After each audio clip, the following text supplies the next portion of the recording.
state Republican strategy is clear. They are going to target state employees and fire anybody who doesn't agree with them. They are holding paychecks hostage, and the ransom is state employees' silence.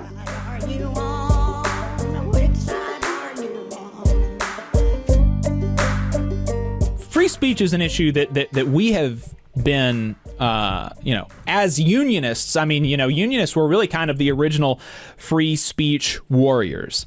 The IWW 100 years ago was being arrested defending free speech. Helen Keller and the ACLU fought side by side with the IWW to enshrine our conception of the First Amendment into law. And so, the ability to speak freely, the ability to criticize the government is, frankly, the ability to criticize your boss, even if your boss is not the government, is a very important bedrock union principle. We should be able to speak out against our employers if we feel like our employers are doing something wrong, particularly as it relates to our working conditions.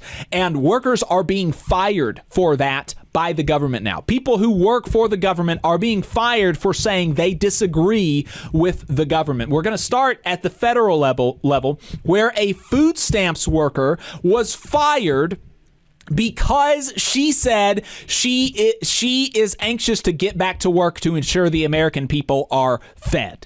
I am not kidding. That is really the extent of what she said. Now, she said it in a way that is critical of the Trump administration, but she did not release anything that was not publicly available. She did not say anything inflammatory even about the Trump administration. And just to prove to you how uninflammatory that the interview that this worker is being fired for is, I am going to play for you the entire interview so that you know that I'm not hiding anything from you. It's a 4-minute interview on MSNBC. It's still up on MSNBC's YouTube channel. You can go and check it out. But we're going to play the whole thing here, and we're going to watch it together.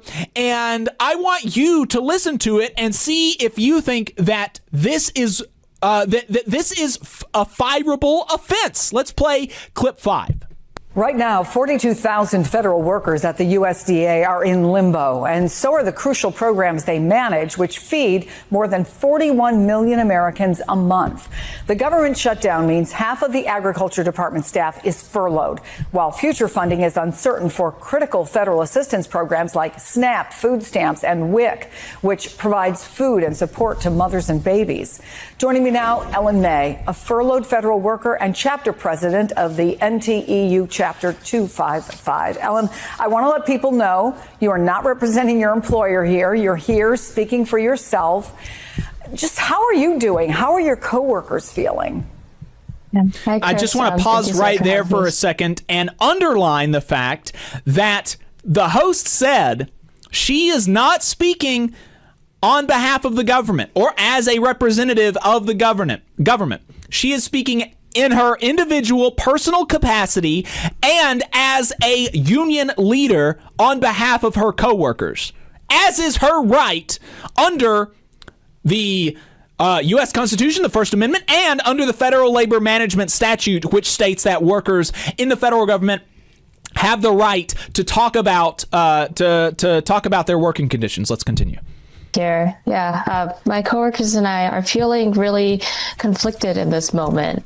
So many of us have been overworked and exhausted since April, when we lost half of the staff in our office. And so we feel even guilty for seeing this as a reprieve, because what we really want to do is to be at work, helping the people who rely on SNAP and WIC to feed their families and to put food on their tables. We're feeling angry at being treated as political pawns again, so that billionaires can have more money, while the people that we serve are being, strained even further and having to worry again about their benefits being at play. And let's pause it there for a second. I want to, I just want to recap and underline kind of what she's talking about here. She has so far said, My coworkers and I are anxious to get back to work to serve the American people. We are upset at being used as political pawns. Those things there, they could apply to either party. There was one line in there where she said that this is being done so that billionaires can have more money in their pocket, but she didn't even explicitly say that's what the Trump administration is doing or that's why they're doing this. Right? That is so far the only thing that could even be colored as a criticism of the Trump administration. She's just saying her and her co-workers are anxious about getting back to work to serve the American people, and they see this government shutdown as something of a reprieve because they had been overworked because so many of their co-workers have been fired or riffed or left due to the deferred resignations. And so they see it as a little bit of a reprieve, but they feel guilty about that because ultimately they want to serve the American people. That is totally unoffensive, and that's exactly the type of person that you want in the government. That's the type of person that you want serving the American people, people that actually want to serve the American people. That's the people that you want in those positions. Let's continue. We're just anxious because we're hearing about the RIF potentials and office closures that are looming over USDA as the shutdown kind of drags on. So have you gotten any clarity, any reassurance about the security of your job? No, since we logged off yesterday after about 10 a.m., we haven't heard anything since we're not allowed to touch our government furnished devices. After a shutdown, we've just been waiting to see how this all unfolds, just like everybody else. Do you have any sense about the food assistance programs that you work on? Any idea how long their funding might last? Yeah, so for SNAP at least, we think that they will be okay for the month of October. October benefits have already started going out in some states. Some states send them out on the first of the month. We expect that all of the states will be able to issue SNAP benefits for the month of October, but things might get a little dicey if this drags on into November or even past that.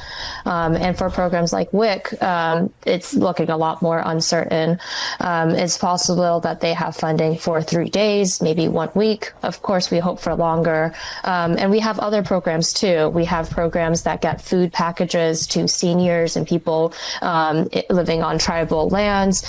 We also have programs that get farm fresh produce into schools, and we don't know about the funding for those programs right now while we're in the middle of the shutdown. I want to play for you, if I can, what we heard from one woman. Now, she works at a food bank now, but she used to be a recipient of food assistance herself. Take a listen. When I was on it, I look forward for it every month. I mean, you're going to see kids like out here, they're going to be hungry, they're going to be starving, they're going to be trying to steal out of grocery stores. It's going to be really hard. I mean, it's going to be a big struggle. Tell us what you know. What do you think will happen to the people who your program supports if funding runs out? Just a second here. Again, I just want to, from the last time that we paused, she's talked about her co-workers. She's talked about caring about the American people and being concerned about what a prolonged government shutdown would mean. Remember, this is an interview that took place, I believe, the first day or the second day of the government shutdown. All of this is public information, okay? None of this is stuff that she is revealing because she's got inside knowledge. This is just her commenting on public information as a worker in the food stamps program.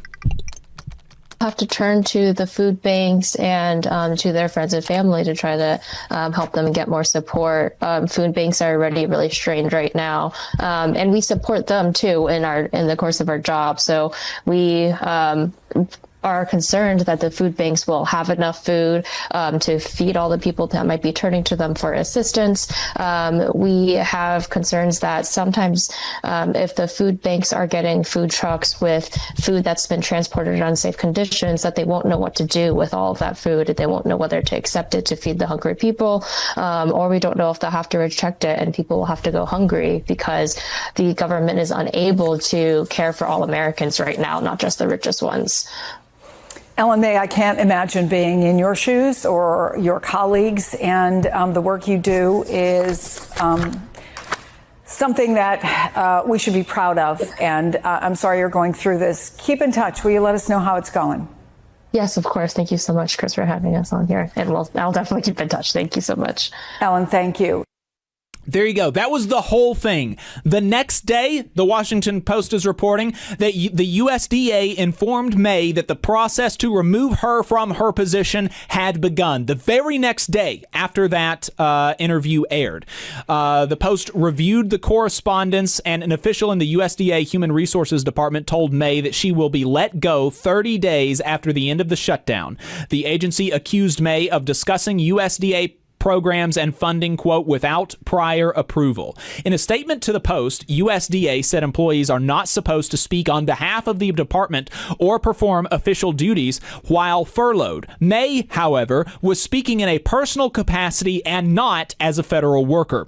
The threat of May's dismissal has sparked concerns and outrage among other USDA workers and members of the Federal Unionists Network, who argue that the move is part of a concerted effort by the Trump administration to chill speech among federal employees. At the time May spoke to MSNBC, the information she shared was publicly available through a variety of news articles and guidance from anti-hunger advocates, think tanks, and organizations. USDA itself, in a memo dated September 30th, explained that SNAP funding would lapse because of the shutdown and that the Office of Management and Budget would use contingency reserves to pay for benefits past October.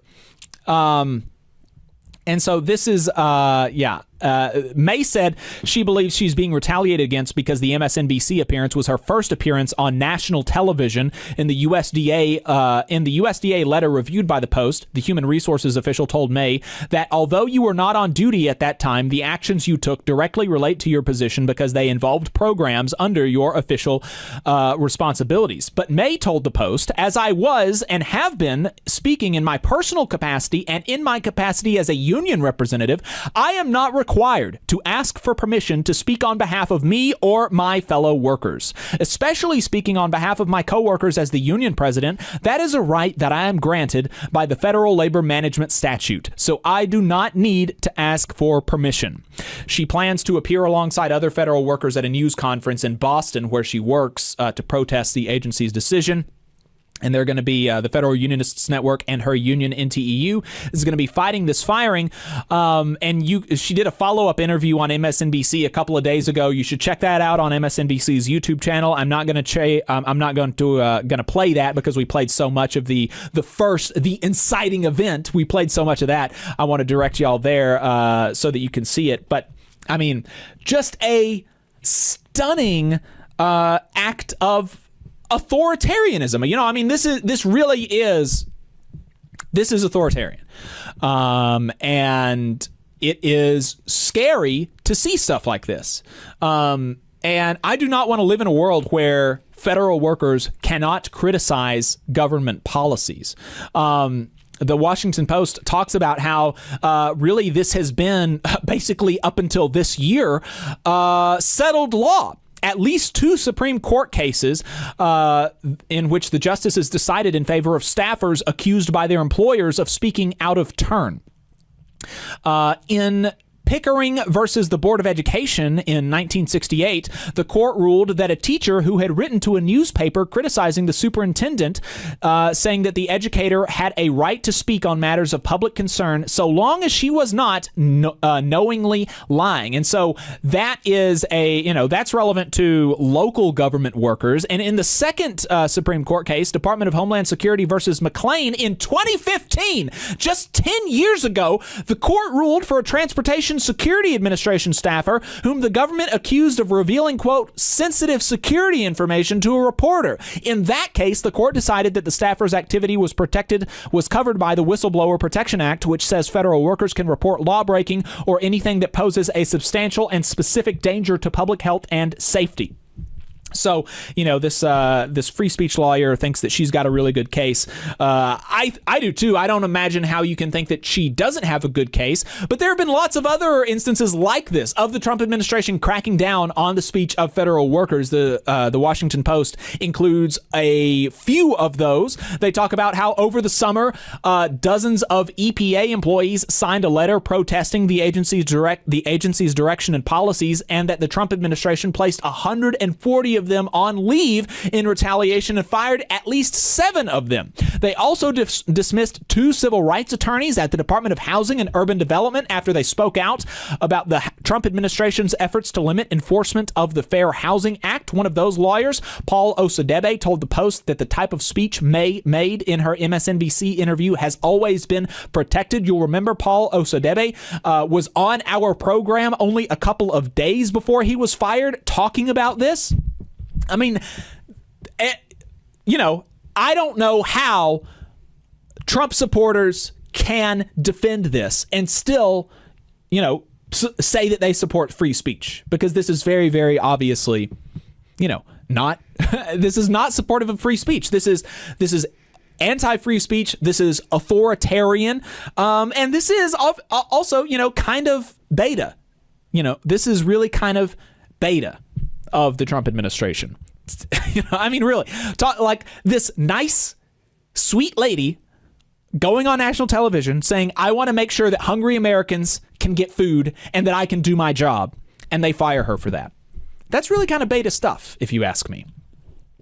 But that's not the only one just from this last week, right? That is not the only free speech story just from this last week. Let's go to Texas, where a employee in the Texas Comptroller's office was fired for promoting a No Kings rally. And now, look, just like with this story, when I read it in the Washington Post, I was wondering, now, did this food stamps worker, did she say something out of turn on MSNBC? Maybe she said something kind of spicy about the administration. We played the entire interview for you, so the answer is very obviously no. And so I thought the same thing about this Texas Comptroller's employee. Maybe he said something really spicy. Before we play, again, the inciting incident for this Texas employee, let's play the employee at a rally protesting his firing, clip 6. I'm Caleb Newton, and around 2 weeks ago, I was fired for making a TikTok about the No Kings rally. Who exactly is so scared of a minute-long video about nothing, basically, just free speech in a political rally? Well, apparently Acting Comptroller Kelly Hancock is so scared of free speech. State Republican strategy is quite clear, that they are going to target state employees and fire anybody who doesn't agree with them. They are holding paychecks hostage, and the ransom is state employees' silence. We need to be fighting back, because when we begin to organize, it makes everyone else safer to speak out and exercise their right to free speech as well. It's not about me, and it's not about Dr. Alter. It is about all of us. It's about all the people standing behind me, and it's about all state employees, that we are trying to organize together to show that you cannot violate our rights to free speech, that we have rights under the Constitution, and that we will not roll over. If there's one thing that I can leave you with, is that you need to join your union, because it's through collective action that we can actually begin to protect each other. And that is what is most important, that we need to realize that they cannot scare us out of our free speech. Hey, 5 seconds. Just wanted to say that this is only possible because of our donors. If you want to see more of this, then consider donating yourself at tvlr.fm/donate. That's exactly the right thing to emphasize. And so, maybe you've got the same thoughts that I did, because I came across this before I saw the inciting post, right? And so I was like, I really wonder what, because, some people can get really kind of out of hand on social media. And so, I wonder what, maybe this guy said something that was really kind of repulsive and is going to be kind of difficult to defend, right? And, it would be difficult for an employee to say something politically that I would say they should be able to be fired for. I have a pretty expansive view of freedom of speech and what sort of rights should obtain to folks, what sort of rights folks should have to speak out, particularly against the government, but really against any employer.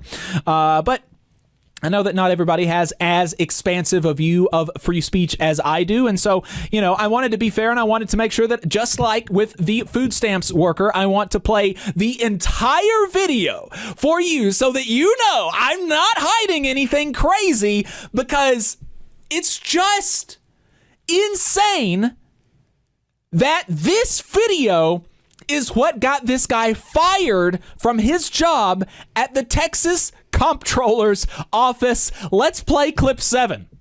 Austin, if you hate what that orange Skeletor in the White House is doing to our country, No Kings is hosting another protest here this Saturday. It starts at 2 p.m. At 2:30, a march to Auditorium Shores begins. Now, what I think is cool is after the march, there's community organizations tabling at Auditorium Shores. Now, I've been critical of No Kings in the past because I think it's organized dissent. After the last one happened, nothing actually changed. The elites are like, sure, let them protest for a couple of hours. They're gonna show up to work the next day anyways. But I think that these community organizations are really where the tea is at. If we start community organizing, engaging in mutual aid, that is exactly how we actually begin to change things. What I really think is tea is we all need to be unionizing our workplaces. In fact, my personal union, TSEU, is going to be tabling at Auditorium Shores as well. The No Kings protest isn't perfect, but it is one tool that we should be using before it's too late. If all of a sudden we can't march anymore, then we would be like, damn, I really wish we could do that. Well, your chance to do that is now. So I better see y'all this Saturday, 2 p.m. at the Capitol so that we can begin to march. No excuses, y'all.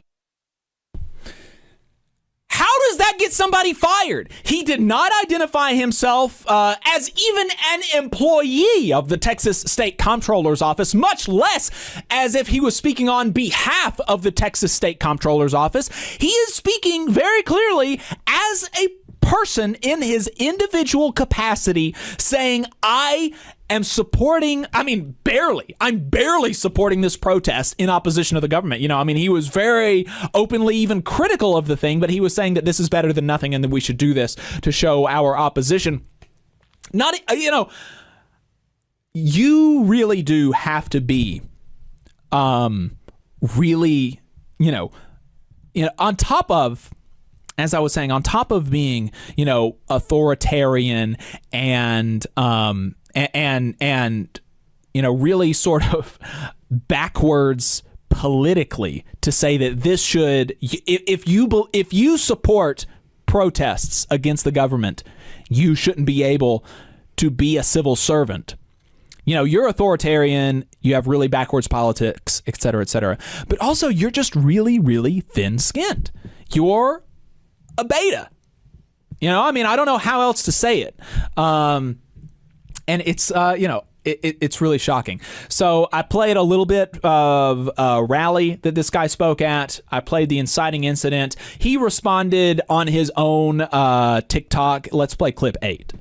No Kings is hosting another protest. That video got me fired by the state of Texas. So if y'all didn't know, I worked for the Comptroller, which is basically Texas's CFO. 2 days ago, I was called into my director's office and handed a termination letter. Girl, I was an excellent employee. I received multiple merit raises and promotions, but none of that mattered because acting Comptroller Kelly Hancock got his feelings hurt about a little TikTok. It's politicians like his ass and Governor Abbott who are ripping up our Constitution and targeting people for their First Amendment rights. Please, I need y'all to boost this, not only so the Comptroller doesn't get away with this, but also because I'm not the only one this is happening to. Just last month, a Texas State professor was fired for political comments he made. A few weeks later, the director of communications at Parks and Wildlife was fired for some Facebook comments. And now this. They are not gonna stop firing people anytime soon. And this shit is illegal, y'all. They are cleansing the government of anyone who doesn't agree with them. It's in our state government, it's on our campuses, and now you know someone who it's happened to. I don't know how many more wake-up calls we need. And trust, I have some real tea on the unethical things that the Comptroller has been doing. But for now, I'm just gonna need y'all's support because I got no health insurance, no pay, all because some Republican cuck was scared of a TikTok. So there you go. That's wow. It really is just shocking that they're being so out in the open with their authoritarianism and their opposition to First Amendment rights. I don't know. Yeah, and I saw Texas AFL-CIO is also spreading the word about this case, and glad to see that. I hope all of the Texas labor movement rallies around these folks. It's just ridiculous. I think, like you said at the beginning, unions are really, really critical instruments to defending free speech in the workplace and outside of it. And the attacks on free speech and the attacks on unions have always been connected. Yeah. And, they're connected for a similar reason because it's about power, right? I mean, politicians want power. I mean, it's even a lot of times less about money than it is about power. Politicians do not like having to answer to the little people. Bosses do not like having to answer to the little people. And so they want to be able to be little tyrants and dictators in the workplace. And that's why free speech and union rights are so intimately connected, because it's all about power. It's all about the powerful not wanting to be challenged in any meaningful way.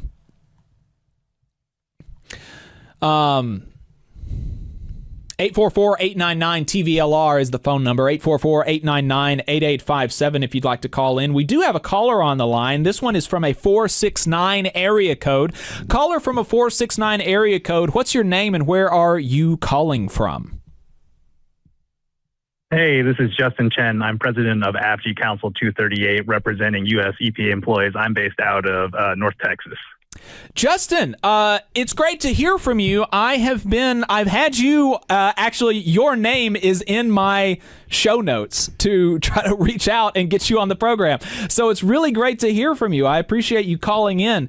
What's on your mind? Yeah, first time, long time. I just wanted to call in because I saw the notes prior to the start of the show about how we're dealing with free speech issues, and obviously, my union's been dealing with that. As you mentioned earlier, we had like 150 some members of ours get placed on admin leave over a dissent letter, and then a handful of them got terminated as probationary employees, as well as also as career conditional, permanent staff. And then we had over 60 of them get suspended for 2 weeks without pay. And, dealing with the fallout of that has been incredibly challenging on the legal front, just because, unfortunately, for us federal employees, we have to jump through a whole bunch of hoops because of the current existing laws in order to basically exhaust what are called administrative remedies through basically like Office of Special Counsel, the MSPB, et cetera, before you can even go to civil court. Right. And now the MSPB and the Office of Special Counsel have been basically defunct for Trump's entire presidency, right? Yeah. Unfortunately, one could argue that they're compromised institutions, if not at the very least, just extremely slowed down. I think there might be a quorum again on the MSPB, but nonetheless, it's a very challenging, legal pathway for my membership to deal with. And quite frankly, we will defend and represent our members to the fullest extent of the law, but ultimately our power is through our labor organizing and our solidarity with other unions to stand up for, First Amendment rights and that kind of thing. So I'm also a delegate to the Dallas AFL-CIO Central Labor Council, as well as also on the interim board of the merger right now between Dallas and Tarrant County. We're forming a North Texas Labor Federation too. So mentioning that TSEU employee, that's top of mind as well, for a whole host of things. It's definitely living in the belly of the beast over here, both as a federal employee and also being in Texas. Yeah, absolutely. I really appreciate your work on that. I mean, as a labor council officer myself, I've got a soft spot for labor councils and labor federations. I think that they can be. This is not to say they are in all parts of the country, but they can be a very important institution for bringing people together, because there's just so few places where, in our labor council, we have people, our unions represent literally rocket scientists and grocery clerks. And so, you don't have very many opportunities to get those people in the same room together talking about what sort of community that they want to build. You mentioned that, you're an EPA employee and an EPA union representative, and you talked about how a bunch of your members were placed on administrative leave for a letter that they wrote kind of talking about some of the policies of the current administration that they disagreed with. Can you remind folks what was in that letter? I mean, were you calling for, terrible things to happen to the Trump administration or revealing trade secrets of the EPA or anything like that? No, of course not. You know, this was very much within the regular line of not just of First Amendment, but just I think in broader legal history when it comes to being able to voice your opinion to your boss, basically, right. As far as managerial decisions and such. You know, these people were speaking in their own personal capacity when they wrote this letter to Administrator Zeldin. You know, so. I think in any workplace, whether it be in the federal employee space or within the private employer space, you know, you are fully within your right to speak to your boss and write a letter basically stating that you're not, you know, you don't agree with the directions that they're making. And, you know, it's clear retaliation when you start firing them just because they speak up. You know, you mentioned that you're in Texas, kind of in the belly of the beast, both as a federal employee and as somebody living in Texas, which is really perceived as a very, very Republican place, even though the split is actually pretty down the middle. You know, 55-45 is getting pretty close to being almost a purple state. But, you know, how do you feel like some of your, you know, your neighbors in Texas are receiving these attacks on, you know, free speech of federal employees, free speech of state employees, attacks on, you know, the EPA, OSHA, institutions that protect and serve the American people in the federal government? You know, how do you feel like this is being received by your neighbors in Texas? You know, it's hard to tell really, just because I think what they use to divide people so much here in Texas, as well as in, like, you know, across the country. But, you know, I've lived in the Sun Belt in the South for my entire life. And I think so much of it is just so heavily leaned upon within the culture war space that I think people get it kind of twisted with regards to what they support and what they don't support. And, you know, as a good old materialist over here, what I think it matters to people is what actually affects their material lives. So I think when they start realizing the people that are getting targeted are the ones that are civil servants that are looking out for their best interests, hopefully they realize that what is happening here is not going to be positively affecting their lives, whether it be protection from, you know, environmental pollution, protection from, you know, financial graft, all these kind of things. Essentially, I think that's the greatest challenge within the organized labor movement, is to continue to organize, expand our reach, unionize more workplaces, and make people realize that they are all part of the working class, unless they are themselves are millionaires and billionaires, basically making money off of their investments and the ownership of the, owning the factories and owning the workplaces and that kind of thing. Right. So I want to think that people have the ideal of First Amendment and freedom of speech within this country. But I think, you know, the more pessimistic side of me, or not even pessimistic, but I guess the more theoretical side of me is like, well, I don't think people care until it actually starts hurting them personally. You know, you talked about the importance of the labor movement there, and kind of a materialist analysis. I think that, you know, we're very simpatico there with our analysis. And you talked earlier about how, you know, your union is going to be doing everything they can within through legal avenues to protect your members and fight for your members and fight for the people that you serve. But you know, ultimately you talked about how your power comes from your ability to organize. I know that you're involved in, obviously, your union. You're an official of your union, but you're also involved in the Federal Unionists Network. Do you have, you know, is there anything that you can share with us about next steps, either from your union or from the Federal Unionists Network, about responding to these firings, or responding to just the general kind of attack on workers who protect and serve the American people, like y'all do at the EPA? Yeah, so I'm not actually on any leadership board for the Federal Unionists Network, but I'm friendly and good friends with some of the people that do sit on that board, and, you know, I'm happy to collaborate with them and figure out a path forward. You know, I think we all took such a heavy bruising after this government shutdown, right, and the way that it resolved, leaving a lot of my membership incredibly unhappy. And, you know, especially within Council 238, we had our own statement with regards to how the shutdown occurred. So I think at this point, we just need to regather ourselves and figure out what our next steps are for how to defend our membership and that kind of thing, and how to bring as much attention to the public as we possibly can to these issues But then ultimately, I think, what we're seeking here, this is a multi-front war. We're going to be fighting on the legal front. We're going to be fighting within the political sphere. We're going to be fighting within the organizing sphere, both internally and externally. And ultimately, what's going to have to happen here to push back on this authoritarian turn is that the working class needs to be organized and needs to be pushed together. And, I think people are realizing now, where we saw in the election about 2 weeks ago or so with Zohran Mamdani's win, as well as also a whole host of other wins like over in the Atlanta City Council and that kind of thing. I think people are waking up to the reality that, the powers that be are not looking out for their best interests, essentially. So we have to move together and figure out a path forward, regardless of which party we're dealing with here. Well, Justin, I really appreciate the call. Is there anything else that you wanted to share with us before we let you go? Yeah, of course. I just wanted to go and give a shout out for also the DFW Young Active Labor Leaders. We've been organizing and helping out with a whole host of labor actions. Of course, the topic du jour right now is the Starbucks Workers Union that are currently on strike. So don't cross those pickets. Get out to those lines. Show your support. After you support them, I was out on the picket yesterday morning over at one of the organized shops.